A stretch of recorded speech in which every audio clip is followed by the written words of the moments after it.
ವೀಕ್ಷಕರೇ, ತಮ್ಮೆಲ್ಲರಿಗೂ ಮತ್ತೊಮ್ಮೆ ರುಚಿ ಟಿವಿಗೆ ಸ್ವಾಗತ.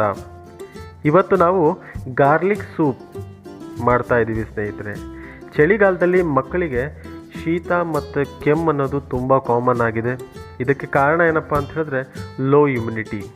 ಹೌದು, ಈ ಲೋ ಇಮ್ಯುನಿಟಿಗೆ ನಾವೇನು ಮಾಡ್ತಾ ಇದ್ದೀವಿ ಅಂತ ಹೇಳಿದ್ರೆ ಸಾಕಷ್ಟು ಹಣವನ್ನು ಖರ್ಚು ಮಾಡ್ತಾ ಇದ್ದೀವಿ. ಕೆಮ್ಮು ಶೀತ ಅಂಥೇಳಿ ಸಾಕಷ್ಟು ಹಣವನ್ನು ಖರ್ಚು ಮಾಡ್ತಾ ಇದ್ದೀವಿ.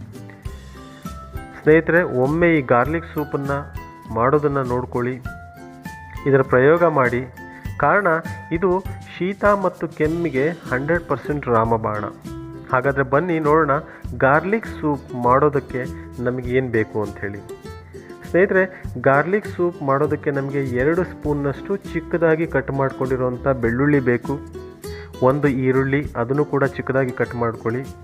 ಹಾಗೆ 1 ಬೌಲ್ನಷ್ಟು ಬೆಂದಂತಹ ಬಟಾಣಿ ಮತ್ತು ಬೀನ್ಸ್, ಇದನ್ನು ಆಲ್ರೆಡಿ ಮೊದಲೇ ಬೇಯಿಸಿಟ್ಕೊಂಡಿರಬೇಕು. ಓಕೆ. ನಂತರ 1 ಸ್ಪೂನ್ನಷ್ಟು ಕಾಳು ಮೆಣಸಿನ ಪುಡಿ, ಅಥವಾ ನಾವೇನು ಪೆಪ್ಪರ್ ಅಂತ ಹೇಳಿ ಕರಿತೀವಲ್ಲ, ಪೆಪ್ಪರ್ ಪೌಡರ್ 1 ಸ್ಪೂನ್ನಷ್ಟು, ರುಚಿಗೆ ತಕ್ಕಷ್ಟು ಉಪ್ಪು ಹಾಗೂ ಚಿಕ್ಕದಾಗಿ ಕಟ್ ಮಾಡ್ಕೊಂಡಿರೋಂಥ ಕೊತ್ತಂಬರಿ ಸೊಪ್ಪು. ಇದಿಷ್ಟು ನಮಗೆ ಬೇಕು. ಈಗ ನಾವು ಒಂದು ಪಾನ್ನಲ್ಲಿ 1 ಸ್ಪೂನ್ನಷ್ಟು ಅಡಿಗೆ ಎಣ್ಣೆ ತಗೊಳ್ಳೋಣ. ಇದರಲ್ಲಿ ಬೆಳ್ಳುಳ್ಳಿ ಮತ್ತು ಈರುಳ್ಳಿಯನ್ನು ಚೆನ್ನಾಗಿ ಫ್ರೈ ಮಾಡ್ಕೊಳ್ಬೇಕು. ಚೆನ್ನಾಗಿ ಫ್ರೈ ಮಾಡಿದಂಥ ನಂತರ ನಾವು 3 ಬೌಲ್ನಷ್ಟು ನೀರನ್ನು ಬೆರೆಸ್ಕೊಳ್ಬೇಕಾಗ್ತದೆ. ನೀರು ಚೆನ್ನಾಗಿ ಕುದಿಬೇಕು ಸ್ನೇಹಿತರೆ. ಕುದಿಯೋವರೆಗೂ ಚೆನ್ನಾಗಿ ಬೇಯಿಸ್ಕೊಳ್ಳಿ. ನಂತರ ಇದಕ್ಕೆ ರುಚಿಗೆ ತಕ್ಕಷ್ಟು ಉಪ್ಪು ಮತ್ತು ಕಾಳು ಮೆಣಸನ್ನು ನಾವು ಬೆರೆಸೋಣ. ಬೆರೆಸಿ ಚೆನ್ನಾಗಿ ಕೈಯಾಡಿ. ಇದಕ್ಕೆ ನಾವು ಮುಂಚೆನೇ ಬೇಯಿಸಿಟ್ಕೊಂಡಂಥ ಬಟಾಣಿ ಮತ್ತು ಬೀನ್ಸನ್ನು ಹಾಕಿ ಚೆನ್ನಾಗಿ ಮಿಕ್ಸ್ ಮಾಡಬೇಕು ಸ್ನೇಹಿತರೆ. ಈ ಸೂಪನ್ನು ಮಿನಿಮಮ್ 1 ವಾರಕ್ಕೆ 1 ಸಾರಿನಾದರೂ ನಿಮ್ಮ ಮಕ್ಕಳಿಗೆ ಸರ್ವ್ ಮಾಡೋದ್ರಿಂದ ಈ ಕೆಮ್ಮು ಮತ್ತು ಶೀತವನ್ನು ನಾವು ದೂರ ಇಡ್ಬೋದು. ಓಕೆ, ಈಗ ಮಿಕ್ಸ್ ಮಾಡಿದ್ದೀವಿ.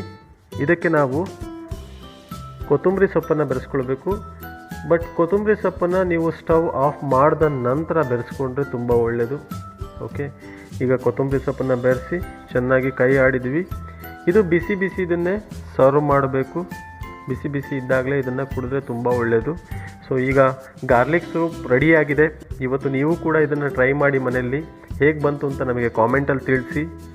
ಈ ವಿಡಿಯೋ ಇಷ್ಟ ಆಗಿದ್ದರೆ ಒಂದು ಲೈಕ್ ಕೊಡಿ, ಹಾಗೂ ನಿಮ್ಮ ಸ್ನೇಹಿತರಿಗೂ ಕೂಡ ಶೇರ್ ಮಾಡಿ. ಸಬ್ಸ್ಕ್ರೈಬ್ ಮಾಡಿ. ಧನ್ಯವಾದಗಳು ಸ್ನೇಹಿತರೆ.